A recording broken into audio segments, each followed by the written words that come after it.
Namaste everyone. Today with us we have Dr. Rajini, who is a consultant gynecologist with a work experience of 30 years, and she has been a part of Shanthi Social services for the past 10 years.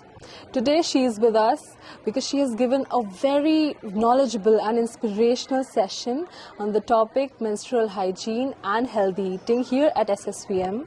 So ma'am, I would like to ask my first question to you. It is like there are a lot of questions that we usually have regarding menstrual hygiene and healthy eating, very general questions. But what I am seeing, which is very noticeable nowadays and coming up recently, is that earlier we used to, like the girls used to have their menarche by 14 years or like 13 years. But nowadays, like I myself had it at 13 years, but nowadays what we are seeing is that the girls are experiencing their menarche by 3rd standard or 4th standard, sometimes even like 10-year-old girls. Like why is this happening? Is there a particular food eating habit or lifestyle that leads to this? Thank you, Pa. It was a nice introduction to me, and I'm really happy that I did that menstrual hygiene topic on that day. That there are also very small girls, like I think 4th standard to 8th standard. So I was very happy. They were asking a lot of questions, and I was very happy to answer all this. I hope I answered each and every question. And regarding your question, like yearly menarche, usually girls will attain that age group 13 to 14 years. That is quite normal. But now due to epigenetics, that is because of environmental and food, lack of exercises and all that diet, everything that is only leading to this early menstrual thing, no? That's early menarche. Not in 3rd standard, maybe around 8 years. 8 years is very early.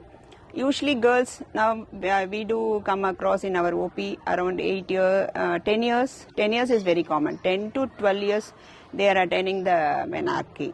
That is mainly because of the food habits and of course early hormonal changes. So ma'am, as you said that food habits and lifestyles, lack of exercise are actually leading to this condition. Is there any particular food habit or any particular lifestyle that you'd like to point out in this particular generation that is leading to this? Regarding diet, no, it's always go by natural diet. Whatever we get, whatever our ancestors, no, like our grandparents, no, they used to have. It's better to have that natural diet instead of having all this junk foods, fast foods, all this available in packet. All this, it's better to avoid all this. And easily available foods like chocolates, all this. I can list all the foods. Many they are eating parotas. All this, no. It's better to avoid all these junk foods and quick eating foods. So ma'am, as we have seen, like earlier, people in India were not even very open to pads as well. Like they used to use a cloth. But now we are seeing not only pads but also tampons and menstrual cups, and sometimes like a new trend, period underwear has come. So do you think that these are all safe, or because there are many conspiracy theories nowadays regarding these, specifically menstrual cups and tampons. So do you think that they are safe to use, or which one you think is preferable for safety purposes? That's a good question, Ojasvi.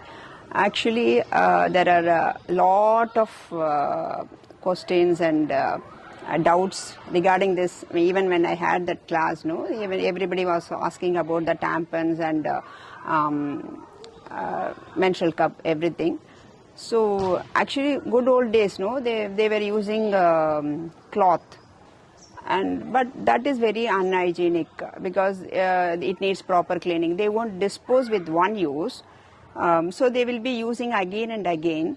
So that is a very unhygienic way of using the diapers. So you can use now also cloth, but with one use disposable cloths you can use. And you are getting now a lot of good quality cotton cloths for menstrual hygiene, no? So you can start using that. Regarding the tampons and menstrual cup, you have to maintain a 100% hygiene whenever you are using this all these tampons and menstrual cups. Tampons, I don't personally advise the tampons because it causes a lot of infection if you don't use it properly. And menstrual cup, lot of college girls and even school girls, they are using now. But even that also, I don't recommend it personally.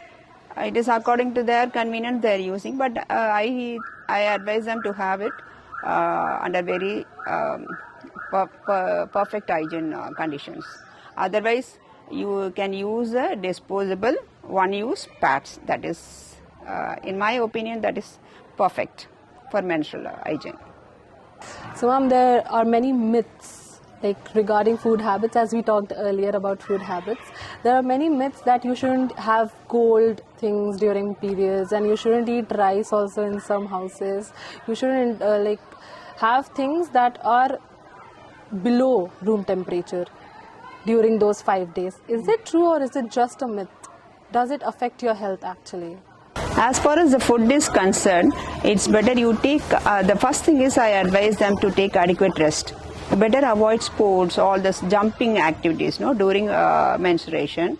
And rest also, rest is very important. Not bed rest I advise, but you can have the normal day-to-day, like going to school is a normal thing that you can have. And regarding food, again healthy food with the frequent small meals is enough, and lot of water. And I don't think this cold food items should be avoided. It's according to their own body conditions. Thank you, ma'am. That clears a lot of doubts among everyone. Like, people do have many common doubts and myths about what should be eaten during periods and what should be not. So let's come to the most general question. Like, many people have this question: why some people have cramps, why some people do not? Because it's unfair to the people who do not, some people have cramps, some people do not. So it's unfair to the people who have cramps. And is it a matter of concern for the people who have unbearable cramps, or is it normal? Yeah, ma, that's also a good question, because girls are very much worried about that pain. Because why some girls are having pain, why not others? No, because there is one important thing is called ovulation. It occurs only few years after menarche. It doesn't occur immediately with the menarche. As soon as they bleed, no, it doesn't occur. It will take some few years for the ovulation to occur. If she's having pain, means that then she's ovulating every month. That is a good sign only. But again, the tolerance is according to the each individual's tolerance. The pain varies. Some girls are able to tolerate even severe pain, so it's their own tolerance. So to reduce the pain, they can take mild painkillers, even paracetamol, plain paracetamol 500 milligrams. That will do. They don't have to take all medicines, very high dose of painkillers and that. You can consult doctor regarding this. If you have severe pain, it has to be investigated and treated accordingly. Thank you, ma'am. That definitely does answer my question. My next question will be that young girls are not, all girls are not taught what and what not to expect. So what are some things that every girl before getting her first menstrual period, should be taught to expect, and how to handle her first time? Yeah, girls should know about their menarche. So the process of bleeding and the pain, everything they should know. They should be well educated before their menarcheal period, and they should be well aware of the menstrual hygiene, how to use the diapers, not to get panic as soon as they see their own blood. So all definitely you should have a menstrual hygiene classes, maybe around 7-8 years itself.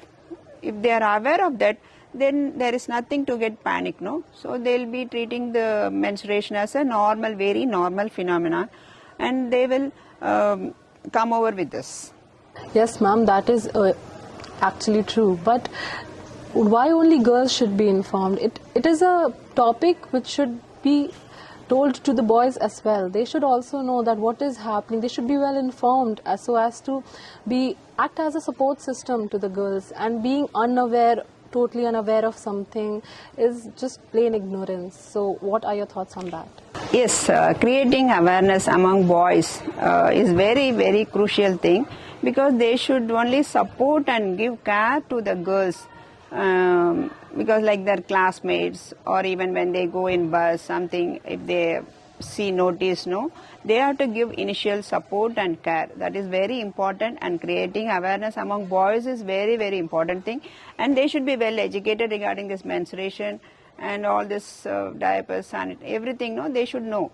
Thank you, ma'am. Now let's come towards your experience, your personal experience here at SSVM. So how did you feel after conducting or during the session that you took here at SSVM World School with our students? I was very happy to conduct this session. It was very interesting, and the students, such young girls, they were asking me a lot of questions, and I never knew that they have so many doubts in their minds.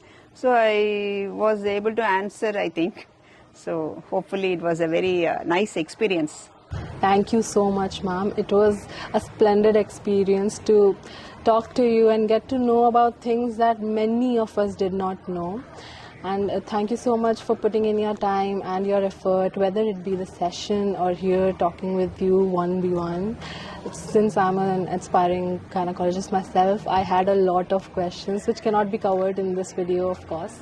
But thank you so much for answering a few of them. I know there will be many questions upcoming, and I hope you're ready to answer them in the upcoming future. So thank you so much for your presence here and your efforts. Thank you. Thank you, Ma. I want to thank the school authority and office staff and administration, everybody who helped me, and you actually invited me for this talk. Thank you.